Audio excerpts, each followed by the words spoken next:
When Michael Jackson was going through his thing and he was alive, and he was going through the whole thing of being accused of child abuse and so on and so forth.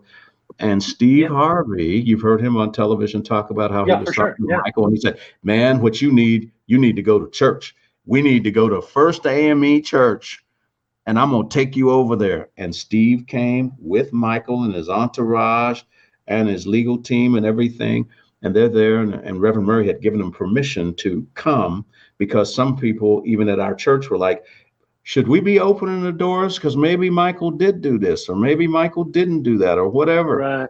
But Reverend Murray was such a strong man and outreach and everything. He said, we will welcome him here because maybe we can do something to help him, not just Sure. in this fight, but in his spiritual life with him and God. Well, they came. Here's a part of the story that's funny. Pastor says to me, he says, I want you in my office when Michael and them show up because you're in that radio business and I know you know everybody. And he said, and didn't I hear you used to work for them? I said, yeah, I used to work for Joe Jackson Productions at one period of time for like about 8 months, close to a year between jobs. See, something you and I haven't talked about. Yeah. And my friend Dick Klein, once again, he became president of Polygram Records.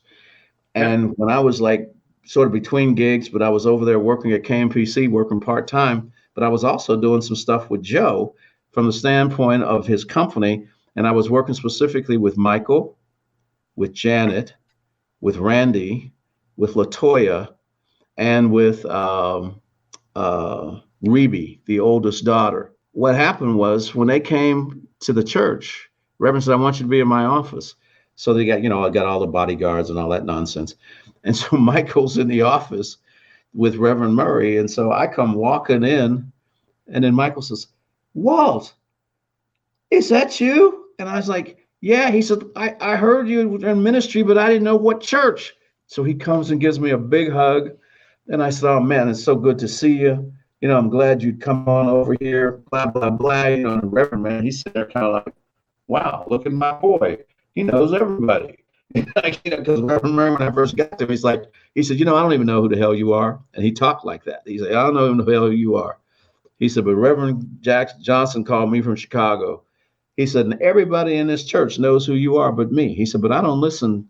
He said, I listen to KNX. He said, I listen to the news. He said, I don't listen to no music. Which I thought was hilarious, right? He said, yeah, no wonder I got you on my staff. And so then Michael said, when it's time or whatever, let Walt, introduce me and so on and so forth, because he didn't speak or anything. But it was just an interesting thing. And then they went through that whole court thing, and then he was exonerated, and it went on. And so when he passed, just broke my heart, because he was a nice person.